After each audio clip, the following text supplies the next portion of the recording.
Sairam electronics and batteries कोणत्याही electronic वस्तू खरेदीवर हमखास आकर्षक भेटवस्तू सोबतच मिळवा 5,000 पर्यंत कॅशबॅक, 0% डाऊन पेमेंट, 0% व्याजदर। साईराम इलेक्ट्रॉनिक्स अँड बॅटरीज, संपर्क 93 25 42 22 32 आणि 77 09 80 59 05।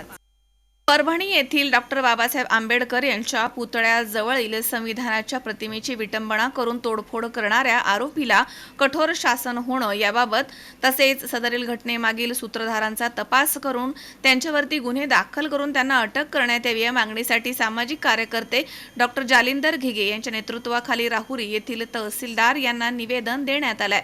परभणी येथील डॉक्टर बाबासाहेब आंबेडकर यांच्या पुतळ्याजवळील संविधानाच्या प्रतिमेची आरोपीनं विटंबना करून तोडफोड केली आहे। सदर प्रकरणाची चौकशी सुरू आहे।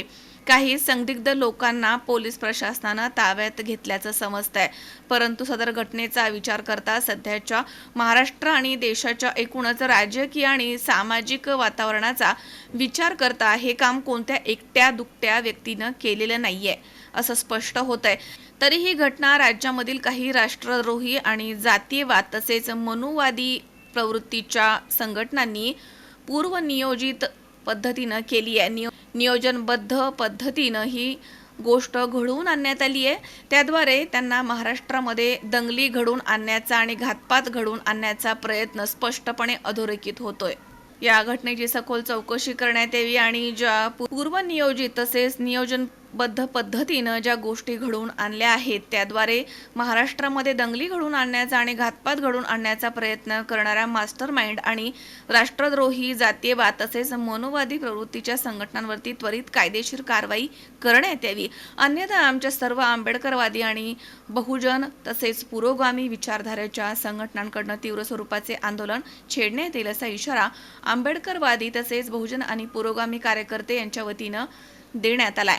या प्रसंगी पिंपरी अवगडचे ग्रामपंचायत सदस्य अमोल साळवे, कोळेवाडीचे सरपंच डॉक्टर जालिंदर घिगे तसेच बारागाव नांदूर ग्रामपंचायतचे सदस्य सलीम शेख, रिपब्लिकन सेनेचे पठाण अमजद, यमुना भालेराव, आदित्य साळवे, वंचितचे संदीप कोकाटे, विकी बोर्डे, इम्रान सय्यद, अनिल विदाते, पंकज पवार, इम्रान शेख, मुस्ताक शेख, भारत जगदने, मनसूर पठाण, रईस पठाण, परवेज बागवान आदी कार्यकर्ते या ठिकाणी उपस्थित होते। या परिस्थितीमध्ये झालेली विटंबना ही पूर्वनियोजित असण्याची शक्यता आहे। त्याच्यामागं वेगवेगळे हात असण्याची शक्यता आहे। त्याचा तपास झाला पाहिजे, त्याची चौकशी झाली पाहिजे आणि आम्हाला असं कळते की त्या घटनेतला आरोपी अटक केलेला आहे आणि तो आरोपी त्या आरोपीची नार्को टेस्ट केल्याशिवाय लक्षात येणार नाही की नेमकं कोणी त्याला पाठवलं, दगड फेकायला लावली आणि संविधानाच्या प्रतिमेची विटंबना करायला लावली। ही विटंबना महाराष्ट्रात आणखी वातावरण तणावग्रस्त निर्माण करू शकते।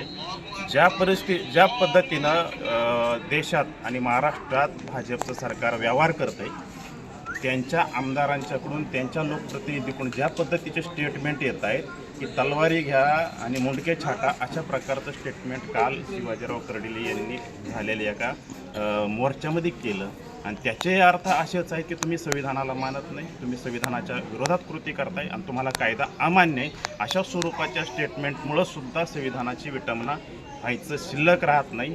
म्हणून शासनानं गांभीर्यानं भूमिका घेतल्या पाहिजे आणि अशा स्वरूपाचे होणारे स्टेटमेंट आणि विटंबना याच्यावरती कठोर भूमिका घेतल्या पाहिजे आणि कठोर कारवाई केली पाहिजे। ह्या भूमिका जर शासनानं आणि प्रशासनानं नाही घेतल्या तर इथल्या फुले शाहू आंबेडकरवादी चळवळी शांत राहणार नाहीत। त्या भूमिका घेतील आणि त्या रस्त्यावर येऊन न्याय मिळवून घेतील आणि ही न्याय मिळवून घेण्याची भूमिका ह्या महाराष्ट्रामध्ये चळवळींच्या माध्यमातून सातत्यानं झालेली आहे। पुन्हा एकदा त्याची पुनरावृत्ती होण्याची वाट ह्या भाजपच्या सरकारनं राष्ट्रीय स्वयंसेवक संघप्रणितच्या सगळ्या लोकांनी गांभीर्यानं घ्यावी आणि ह्या प्रकारचे स्टेटमेंट न काढता किंवा अशा स्वरूपाचे उपद्रव न करता थेटपणे तुम्ही संविधानाच्या सोबत आणि संविधानाच्याच मार्गानं कायदेशीर मार्गानं चालायची भूमिका ठेवली पाहिजे। त्याच्याकरता आज आम्ही राहुरी तहसीलदार साहेबांना निवेदन दिलं आहे की ते निवेदन त्यांनी महामहिम राज्यपाल महोदयांना पाठवलं पाहिजे, गृह मंत्रालयाला पाठवलं पाहिजे आणि जिल्ह्याच्याही राज्याच्या शासन प्रशासनापर्यंत निवेदन गेलं पाहिजे।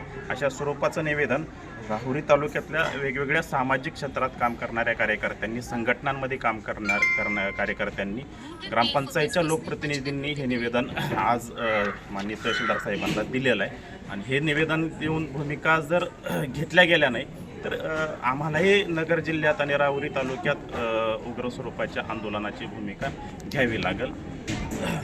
धन्यवाद. जय भीम. मनोज साळवेसह सतीश फुलसौंदर, C24 तास, राहुरी.